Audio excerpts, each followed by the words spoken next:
They left their homeland to escape a curse, but the curse followed them home. The film opens with a television broadcast discussing the Korean War in 1950. At the same time, a quiet house is shown, where a young pregnant woman hides inside a narrow closet, holding her breath so she will not be heard, just as a man wearing a cowboy hat enters the room. What already feels unsettling quickly turns horrifying when the man witnesses a tragic moment in front of him, as a woman takes her own life by hanging herself. The shocking sight leaves the pregnant woman frozen in fear inside the closet, forcing herself to stay silent so her presence will not be discovered.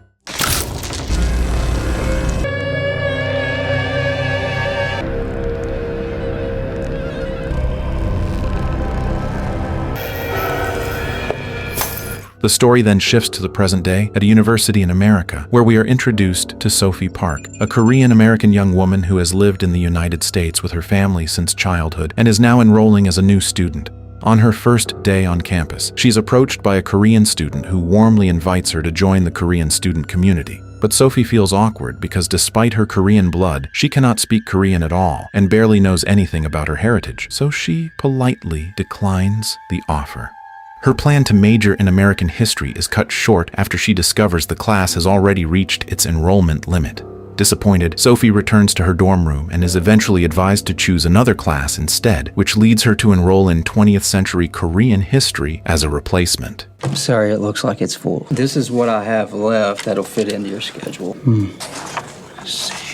Anything here you might be interested? Inside her room, Sophie calls her mother and asks why she was never taught the Korean language or culture while growing up, only to learn that her mother was never taught either by Sophie's grandmother, and that even their Korean names were deliberately avoided for what was believed to be a safer future in America. During the call, Sophie hears her grandmother's voice in the background, clearly uncomfortable with the topic, hinting that something has long been kept hidden within the family. So how was orientation? Feeling good about the new school? Why didn't you guys ever teach me Korean? Grandma wanted you to only have an American name. Grandma only spoke English to me when I was growing up. Even Grandma changed her name to Hannah when she immigrated here. Well, is that why you guys didn't give me a Korean name? Who is that? You know okay. better. Let's talk about listen. After the call ends, the calm atmosphere in Sophie's room suddenly feels strange when she notices water leaking from the ceiling, and as she tries to check where it is coming from, a knock at the door startles her. When she opens it, no one is there, and she closes it again, assuming someone is playing a prank. But moments later, the door opens by itself, revealing a young woman named Ari Han, who turns out to be her new roommate and classmate. The next day, Sophie attends her first class and meets the Korean student again, whose name is Brian Ko, along with other classmates including Kwan and Fiona Payek. Soon after, a Korean professor enters the room and begins introductions, revealing that Sophie is the only student without a Korean name, while the others all have one. Hey, remember me? Yo, yeah. I'm Brian, and as this goon has already mentioned, he's Juan. Good morning, class. I am Professor Lee. Fiona Paik. Present. Becky Mitchell. Norman Lee. Amadou Dixon. Sophie Park. That evening, Sophie goes out with her new friends to a bar to relax and spend time together, and in the laid-back atmosphere, Sophie honestly admits that she knows almost nothing about Korea except for one name she believes is her Korean name. She asks her friends to help translate it, but the moment the name is spoken, something strange happens as Sophie's phone suddenly reacts as if it has been electrically charged, creating an unsettling moment that no one can explain. Could you guys help me translate something? It's my Korean name.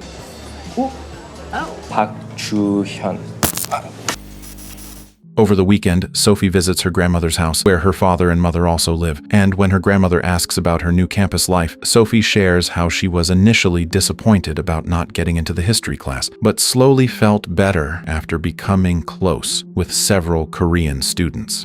That connection sparks Sophie's growing interest in Korean culture, and even makes her want to start using her Korean name, but hearing this causes her grandmother to react strongly, becoming visibly angry, as if Sophie has unknowingly touched a secret she has been desperately trying to keep buried.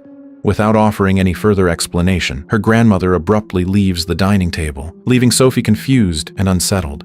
After her grandmother walks away, Sophie's father hesitantly confirms that Sophie and every member of their family were indeed given Korean names at birth, but those names were deliberately never used.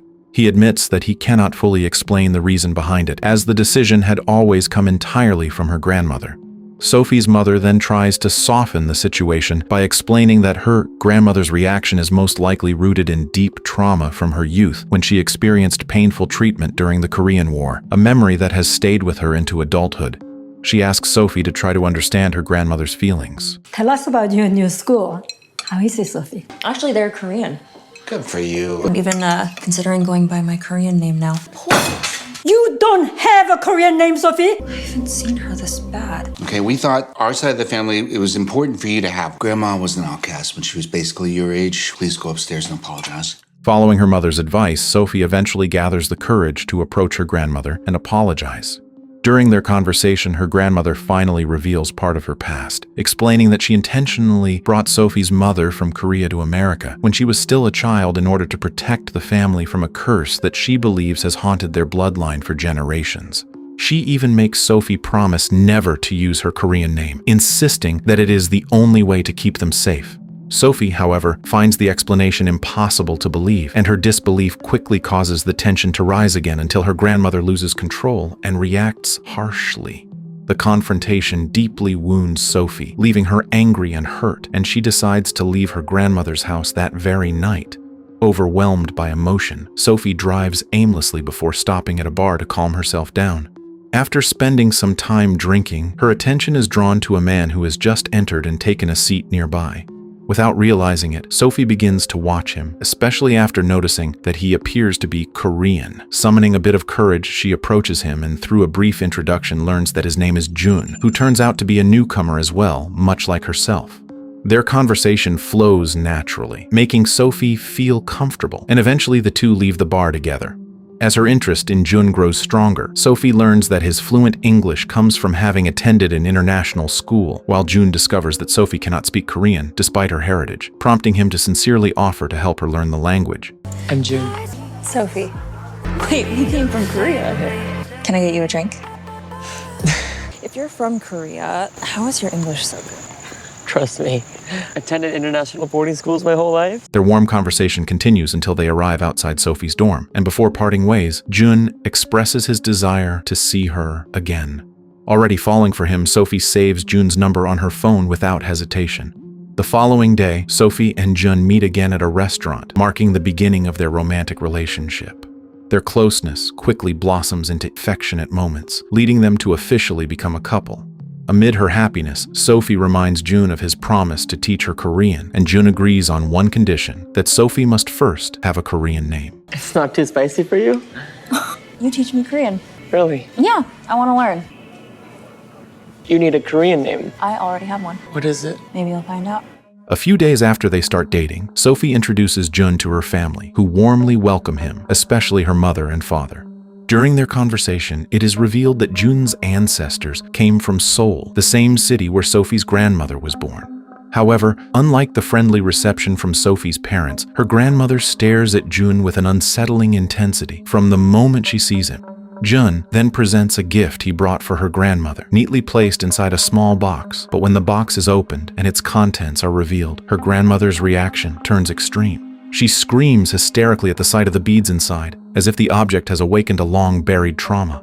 Feeling deeply uncomfortable about what happened, Sophie steps outside to collect herself, and Jun follows her, trying to comfort her while asking her to be understanding of her grandmother's lingering past and quietly admitting that he himself carries a dark side that not many people know about. June, nice to meet you. Oh, come here.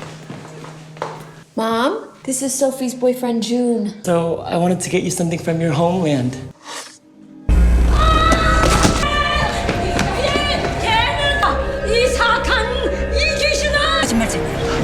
죄송해요, 할머니. Sophie, stop. She thinks our family's cursed. She doesn't even want me to use my Korean name. You still haven't told me what it is. I want to hear you say it. Park Ju-hyun. Several days after the incident at her grandmother's house, Sophie returns to her college routine as usual, though her thoughts remain consumed by Jun, who has not contacted her at all. During a lecture, she suddenly hears a whisper calling her name from behind, and when she turns to look, she sees her classmates behaving strangely, staring blankly as if something is terribly wrong. Moments later, Sophie jolts awake and realizes it was only a nightmare. She immediately reaches for her phone, hoping to find a message or missed call from Jun, but she is once again confronted with the painful reality that he has not reached out to her for days. Still shaken, Sophie gets out of bed and walks toward the bathroom to steady herself, but she abruptly stops when her foot accidentally steps on a shard of broken glass lying on the floor. One evening, trying to distract herself, Sophie goes to a karaoke bar with her friends. While casually scrolling through her phone, Ari playfully snaps a photo of Sophie and Kwan, but when she looks at the image more closely, she notices something unsettling, as Kwan's face appears blurred and obscured as though something invisible is covering it. The strange occurrences continue when Sophie, slightly affected by alcohol, suddenly becomes fixated on a television screen displaying what looks like her own reflection in an unfamiliar place, standing beside a man wearing a cowboy hat with his head lowered. As the man slowly lifts his face, Sophie is overwhelmed by a surge of fear, panicking and rushing to leave the place.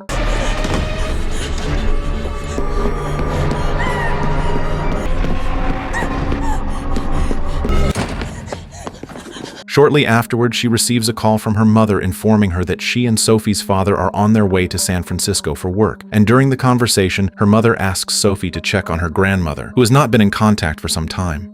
Just as Sophie arrives at her dorm room and is about to enter, her grandmother suddenly appears and startles her, urgently warning Sophie to be more careful. Without offering much explanation, her grandmother asks her to come to the house as if there is something important she needs to show her. When they arrive, Sophie immediately notices that the house looks dark and in disarray, as though something has disturbed the peace within it. Upon reaching the second floor of the dark and disordered house, her grandmother leads Sophie into a bedroom and hands her an old photograph, asking her to look at it carefully. In the photo, Sophie sees the image of a woman hanging, and with a heavy voice, her grandmother explains that the woman is her own mother, who took her own life at the beginning of the story when she was only 19 years old. On the night it happened, her grandmother had been hiding inside a closet while pregnant with Sophie's mother.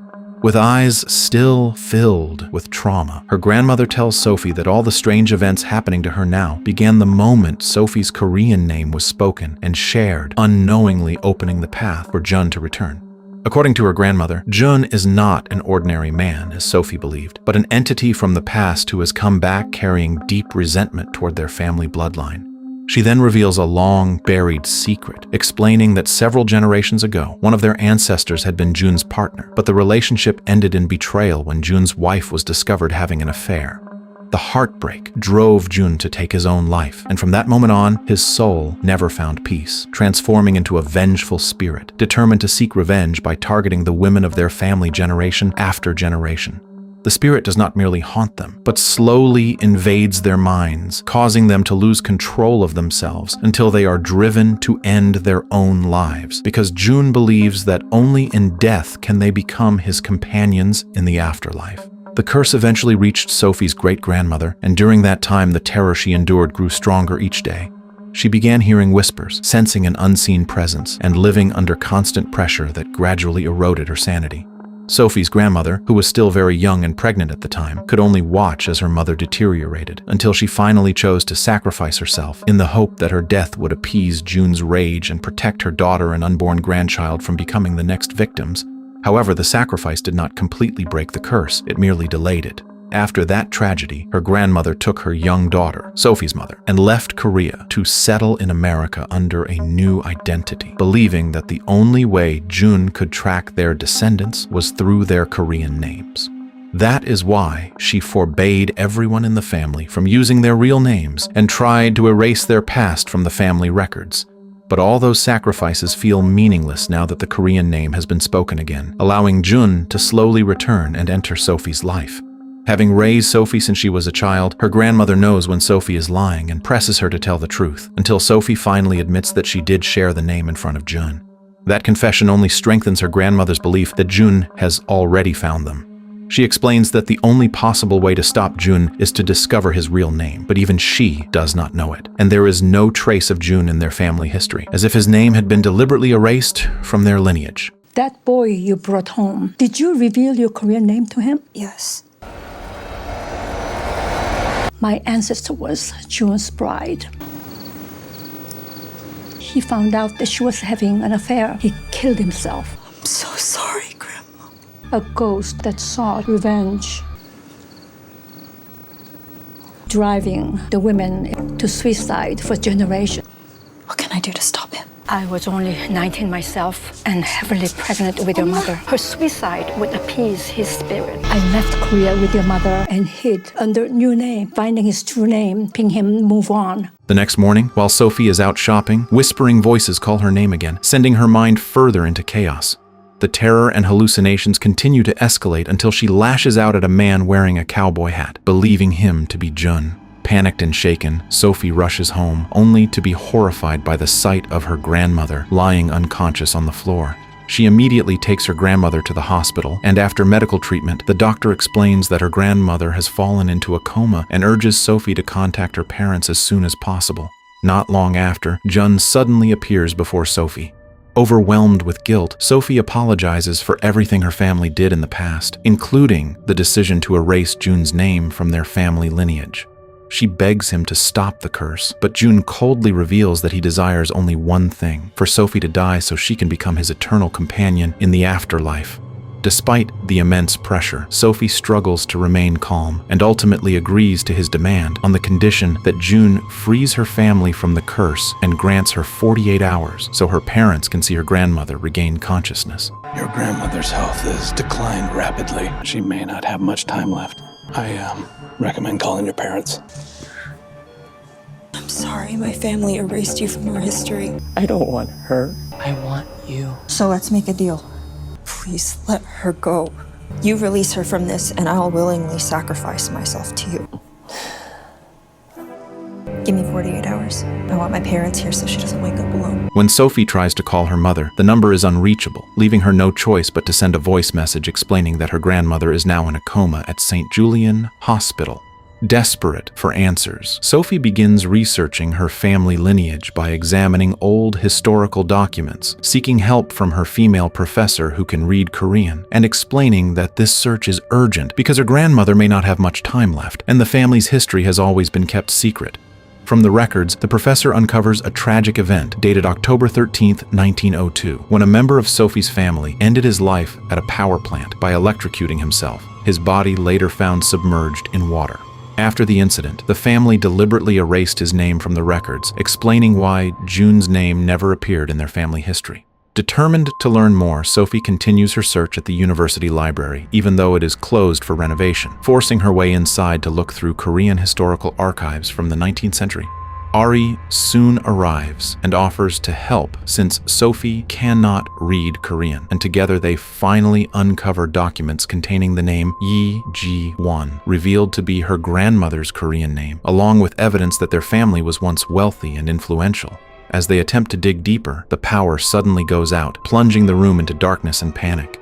Sensing Jun's presence, Sophie urgently asks Ari to read the family names listed in the documents one by one. Several names are spoken, but all of them are wrong, allowing Jun's presence to draw closer, until Ari finally reads the name Chae-gang-il, which turns out to be Jun's real name, and in that moment, the entity disappears.